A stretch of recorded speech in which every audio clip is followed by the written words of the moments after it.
The female agent encountered her mortal enemy while on a mission. When she flaunted to the man that she had gotten the target before him, he snatched it away instead. The woman rushed at him at once, and soon the two of them fought fiercely in the villa. But the woman was not as skilled in combat as the man, and before long he had her hands pinned down. The man mocked her for her poor abilities, yet the woman suddenly wore a pained expression. She shoved him away at once and told him to leave immediately. While the man was still confused, the woman suddenly grew a cat's tail and cat ears. It turned out that she was a genetically modified agent raised by the organization. Her eyes turned into the vertical slits that a cat has when it's on high alert. She raised her claws and scratched the man's face hard. Feeling that the woman had become stronger, the man hastily grabbed a peacock feather from the side. The woman's attention was drawn to the feather at once. Taking advantage of the woman's distraction with the feather, the man threw it on the ground and fled quickly. At that moment, the bodyguards who had heard the commotion rushed into the hall. Sensing danger, the woman stood up at once and fought with the group of bodyguards. But she was ultimately injected with a sedative by a bodyguard because she had underestimated the enemy. Just as she was about to faint, the man came back unexpectedly. He threw a flashbang and rescued the woman. The man put the woman into a bathtub and deduced that she was having a stress response similar to a cat's. To calm her down, he poured a bucket of ice cubes into the bathtub. The woman struggled at once, but the man held her firmly down in the bathtub. When she woke up again, she had returned to her human form. To her surprise, the man gave the stolen necklace back to her. The woman was overjoyed. However, when she handed the necklace to her superior, the superior said she had failed the mission.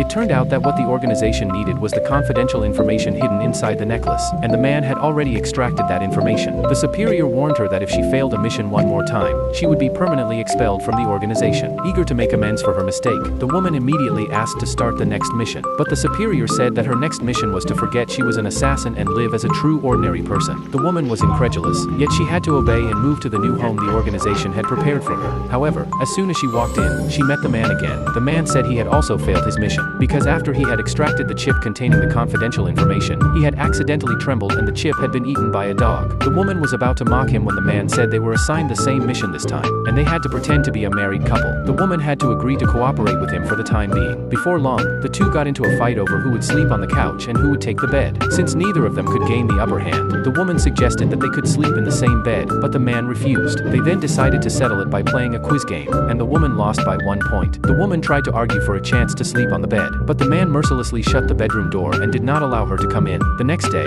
as the man was preparing to go out for work, he discovered thick smoke filling the living room. He thought there was an enemy in the house and immediately became alert. The woman suddenly appeared and asked him what he was doing. She lifted the pan in her hand and asked if he wanted to eat the eggs she had fried. After seeing the burned eggs, the man finally realized that the smoke had been caused by the woman.